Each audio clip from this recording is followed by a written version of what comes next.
You like weird stuff? I like weird stuff too. Check this out. This is a 2-in-1, as they call it. This is 1 and then 2. Now it's a tablet. It was a tiny little 8-inch laptop, and now it's a tablet. This stupid background blur thing. I'll do extra footage B-roll, but you know, check this out. You got this as well. You can set it up like this. Put it on a desk while you're running around. Game on the go, if you like. Before we do that, look at all my beautiful games. This is my PC game collection, but it's also a whole bunch of shirts that I'm going to be doing for 70, 80% off. Also, the hardware and the mouse pads. Use coupon code HAPPYHARDWARE and you'll get 50% off that. I'm trying to clear up the shelves as much as possible. Now, these prices are only going to be for the stuff I have here on the shelf. There's a few things that are print on demand, like this one. Those prices will not be changing, but you can go on there and grab just all kinds of t-shirts. I've got all kinds of good stuff left over there. I want more room for my games. Now, you're gonna have to pay a little bit of shipping, but if you grab multiple things, maybe some hardware, maybe some of these, well, that's gonna help a lot. Also, I've got a bunch of games I'm not taking with me, and some of them I've just got duplicates of. They're actually really good games. So I'll throw some of those into the boxes if you order a few things and there's extra room in the box and it doesn't cost me an extra several dollars. I'll throw some games in there. So I'll be giving away that, and I'm also going to be giving away random just stuff from the office that I don't need, little bits of hardware. And then the more premium hardware, I'm going to put on the used category over here. If you just come to epicpants.com and scroll down the page about halfway, you'll see there's a used category. I got microphones, handheld consoles, got a few copies of Windows on here. Look at that, Windows 98 sealed in the box. The idea is I take care of you with some good sale prices, and you take care of me by getting this stuff off my shelf so I have a little more room.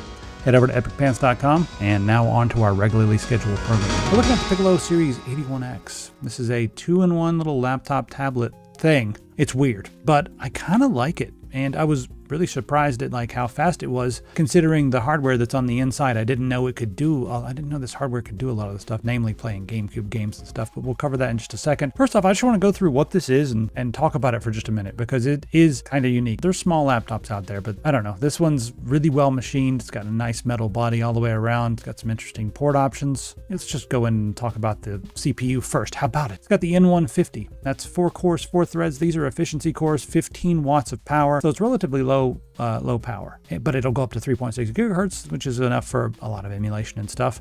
Also the graphics, well, it's got the Intel integrated graphics up to 1000 megahertz. If you compare that to the N100, that goes to 750 megahertz and 3.4 gigahertz on the CPU. So it's going to be faster than that. Also, it supports Unison software, whatever that means. The size on this, it's tiny, 200.6 by 130.6 by 17.9 millimeters. It's really lightweight. It's got a 3500 milliamp hour battery, which I guess helps keep the weight down because it's not a huge battery, but with something that's as low power as this, that'll give you about 6 hours of work time depending on what you're doing. If you're doing some heavy duty gaming, maybe cut that in half. But if you're just typing in, hanging out and doing a few things, maybe watching some stuff with the brightness turned down a little bit, it should be just fine. 350 nits is the brightness, by the way, in case I failed to mention it. All right, so this quad core, like I said, it's all efficiency cores, but those are plenty fast for doing most stuff that regular people do. It just keeps the power down. Now, it's not going to be made for people who are doing 3D rendering, video editing, or whatever. You could probably do some light video editing on this, but I wouldn't be editing layered 4K videos. Yeah, that's not a thing. Also, it comes with 512 gigabytes of memory, and I'll test that. Let's just do it right now. See how fast this integrated memory is. It's 3 times as fast as a regular SATA drive here at 1765, but this is half of what I usually expect with PCI Express Gen 3, and that's kind of the baseline of where I kind of expect things to be in 2025. So it's going to feel fine for most things, but it's not super fast. The IOPS look pretty good though. We got over 100,000 here on the read and the 4K randoms, and 82,000 on the write. So, and I think that's pretty good. It's going to feel snappy to use, and it has been feeling decently snappy. Now, if you want to upgrade that, well, we've got a 2242 size slot right here. So you stay in focus right there. Really easy. You just unscrew that and pop in your 224 sized M.2, up to 2 terabytes right there. So that's pretty cool. You got 12 gigabytes of memory. I wish it was 16. Why is it? Everything should be 16 nowadays, not 12. Why is it 12? Why? Well, it's also weird because they put Windows 11 Pro on here and 12 gigabytes of memory. It didn't feel like I was running out of memory. I didn't really try to open a million tabs on this because of the nature of the device. I'm mostly using it for doing a little bit of productivity, not opening 500,000 tabs. So it's not that big of a deal because I didn't notice it. And if you're running Linux, probably put Bazite or Fedora or something on here, then it'd be totally fine. But 16 gigabytes is not that much. Just give us 16. It's DDR5 as well, LP DDR5. So it's an 8-inch screen, 16 by 10, and they do have it set so that it's running at 200% because you wouldn't be able to see it since it's such a small screen with high resolution, in my opinion. It's a very high resolution. I don't see the pixels from where I'm sitting. It's also 10-point multi-touch, so that's kind of cool. It's useful for when you switch it around into tablet mode. I mean, it feels like any tablet out there because it's a good touchscreen. It's not like a cheap touchscreen. The only thing I had was a little bit weird. Sometimes if I was holding the tablet, I would bump some of the buttons on the back like the actual keyboard, and that was a bit weird, but yeah. Anyway, the screen is fine in my opinion. You know, IPS looks good. It's got enough brightness in my opinion, but it depends on what you're doing. If you're sitting by a really bright window on a train, maybe it'll look a little rough. Just give it a tilt. It's small enough you can do that. You can point it any way you want. All right, let's go through and take a look at the ports. So on one side, I guess we'll start with the right side. From where you're sitting looking at it, we got audio port, we got USB 3, and then we have a TF card or a micro SD card reader right there on the side, or this micro SD card input slot, whatever. So upgrade your memory that way, throw all your ROMs on that if you wanted to, instead of having to install an M.2 on the back. Then on the other side, we have USB-C, and that's used for power. It does support pass-through if you're using like a dock or something, and you can have all kinds of things plugged up going because it does, data and charging. All that in one port. And then beside that, we have a mini HDMI. It's not a full-size HDMI, even though I think this thing is probably thick enough for a full-size HDMI. It's, it's got some thickness. Girth and thirth. It's girth and thirth, right? Yeah, you got some thickness. Beside that, we've also got another USB Type A port. So let's talk about this HDMI situation. I don't feel like we should ever have small HDMI on a device that can fit it. Maybe if it's a tiny little camera, you can have a micro HDMI, but these things are frustrating. I always have to go get a special cable and stuff, so I'm going to stop complaining right now, but yeah, it works. It's fine. It's HDMI. Yes. It supports 4K and all that. But beside that, we have USB-C, and that's the charging port, but I plugged it up to the Steam Deck dock, and it supports video as well. So we have 2 video outputs on the back. That's kind of cool. The Steam Deck dock supported that, and plugging up all my peripherals, mouse, keyboard, and also I plugged up this to play a bunch of emulators and stuff. This is the Fennec PC controller, wireless PC controller. It's on sale right now, half price with the coupon code HappyHardware over at epicpants.com. Anyway, the USB I forgot to mention. One is USB 3.2 and the other one's USB 2.0. Oh yes. The mini HDMI on the side, that's mini HDMI 1.4. It's 1080p output. So yeah, we've got all that stuff and it works great. I'm going to be doing my testing that way so you can see the screen through the Steam Deck dock running at 1080p instead of the 1920 by 1200. Before we move on, I want to talk about that resolution for just a second because I think that's actually kind of cool. If you're playing a game and it's struggling a little bit, which a lot of games are going to struggle since this is not like a gaming beast or anything, but if they're struggling, especially like some PlayStation 2 and stuff, you can run them at lower resolution. Like run it at, I don't know, half of that would be 960 by 600. And that actually looks good on here. If you're running like older games and stuff, like on the PlayStation, you can run them at 1x, which I forget what that is, like 480p or I don't know, something like that. Run them at lower resolutions, and then they'll play faster. And on a screen that's this size, if you're sitting back a few feet, I think it looks fine. So that's kind of a boost in my opinion, which is interesting. All right, let's talk about the wireless. We got Wi-Fi 6. It's the Intel AX101. And then we also have Bluetooth 5.2. The power button on this has a nice little tactile feel. It's also a fingerprint reader. Keyboard is backlit. And let's talk about this keyboard for just a minute. It does look nice. It feels nice. The chiclet keys are nice. But these little keyboards, it's hard for me to work on these things because the layout's kind of like nightmare world for me. Listen, yes, you can use them. You can use these keyboards, but it's like running a marathon with 2 broken ankles. Yeah, you can do it. You can get there. It's going to take a lot longer and it's going to be painful. That's what it's like using a keyboard like this. The buttons are weird. Like the P button, for instance, half of the P button or like a third of the P button is the delete key. So I kept reaching over to press the P button and I kept fat fingering and smacking the delete key as well and being like, what's going on? Why is it doing? That was frustrating.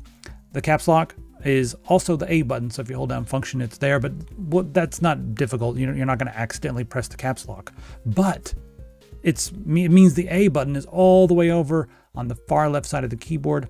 And that's not where my hand naturally rests, and I don't reach there for the A button. I reach a little bit over, so I kept pressing S instead of A, and that's weird. The F11 and F12 are on a different row above the F10 and all the other function, I guess the whole row of function keys. So that's weird. Just things feel a little bit weird. Then we have a little nub in the middle that works as your mouse. I think touchscreen is probably the way to go on a screen like this with the, the 10 touch and all that. So yeah, it works.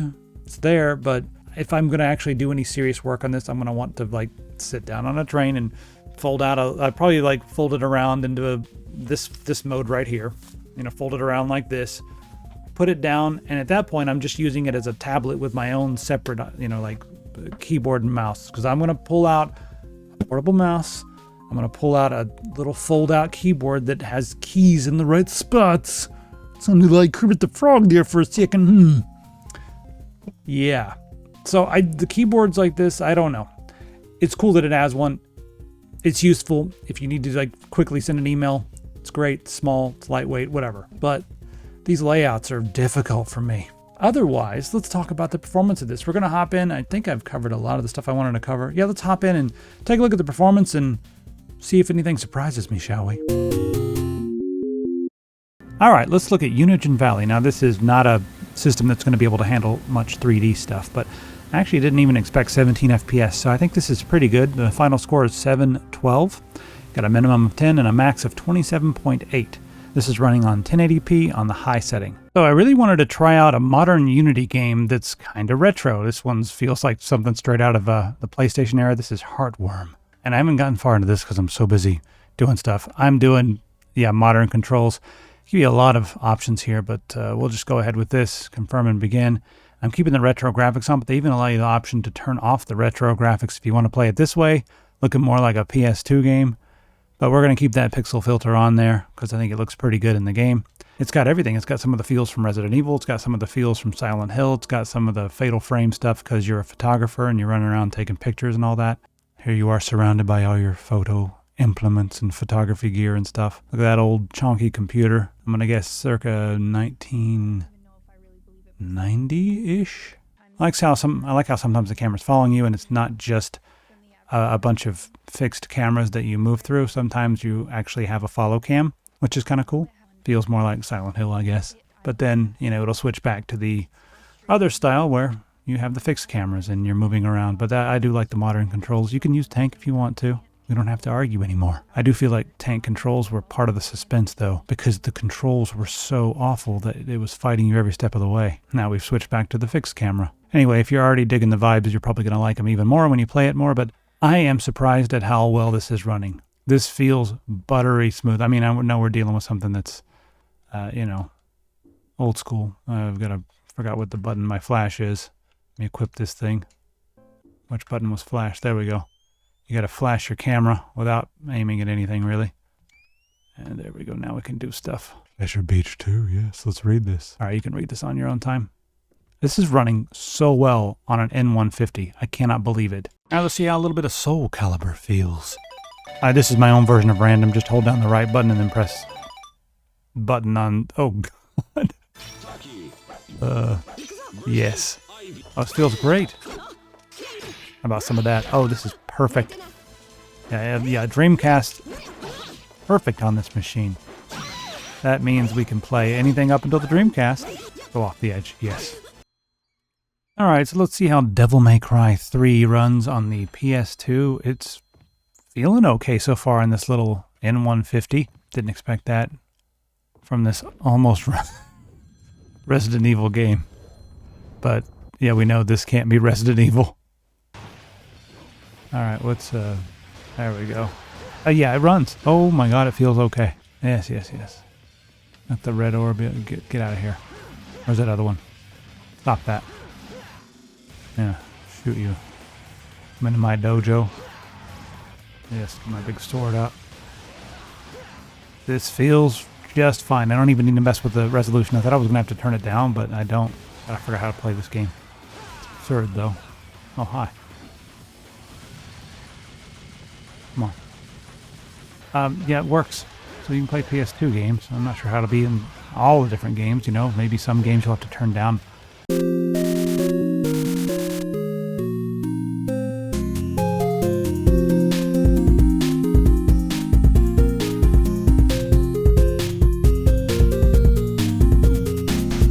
Let's have a look at Cinebench. Now, this is not something I would recommend doing, like doing 3D work or rendering or whatever, more of a general purpose machine, but this will give you a baseline idea of how fast it is compared to different computers from the past, or maybe your other computers that you have right now. The single core is pretty good, 861. So that's quite a bit more than half of a 7700K from several years ago. Then if we look at the multi-core over here, we can see that those 4 efficiency cores are not made for multitasking. So if you're doing tons of stuff at the same time, it's not going to feel all that snappy at all. This is the score. 861 on the single core, 2459 on the multi-core. Let's take a look at Geekbench. Our single core here is 1248 and the multi-core is 2999.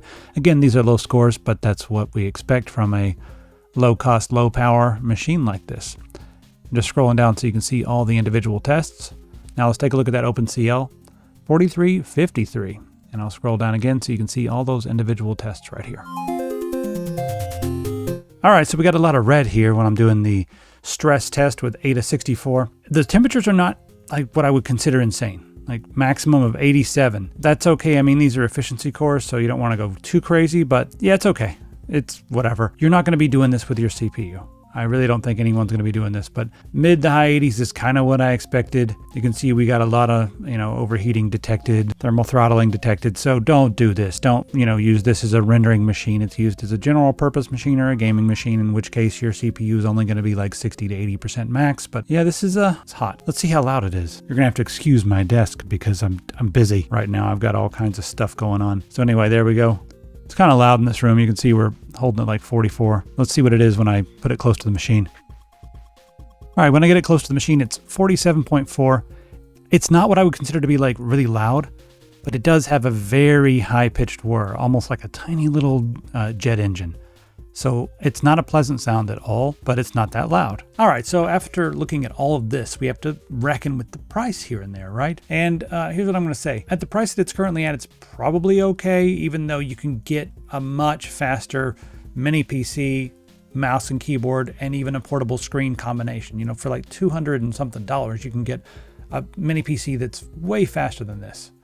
But this is a compact, well-machined little laptop. So you're not going to get that. You're going to have to fuss with all kinds of nonsense. You're paying a little bit extra for the fact of, portability and just what you're getting for the money. Just a tiny little laptop like that. So there's something to be said for that. How much you're willing to pay is going to be up to you. So that's all I'm going to say about the price on this. Otherwise, I was shocked at everything that I could do with it. I didn't think I was going to be able to play PlayStation 2 games. Some were a little bit sluggish, like Shadow of the Colossus, when you get out into the open world and start running around. But a lot of the PlayStation 2 games work just fine. Most of the GameCube games work just fine until there's all kinds of, fog and stuff. But for the most part, it works just fine, and you can run some hacks to turn off the fog if you really wanted to. But yeah. Anyway, I'm quite impressed, and I like the fact that they're doing weird stuff and not just making another box that's just like everybody else and slapping their logo on it. Even if there's stuff that's like, some of this stuff I don't like, some of the stuff is a miss. Enough of it is interesting, and it's so niche that I think it'll be just right for certain people depending on what you're doing. So yeah. So this little Piccolo 2-in-1 mini laptop is quite interesting. All the links are going to be down in the description. Don't forget, on epicpants.com, we've got that crazy sale going on. Goodbye, everybody.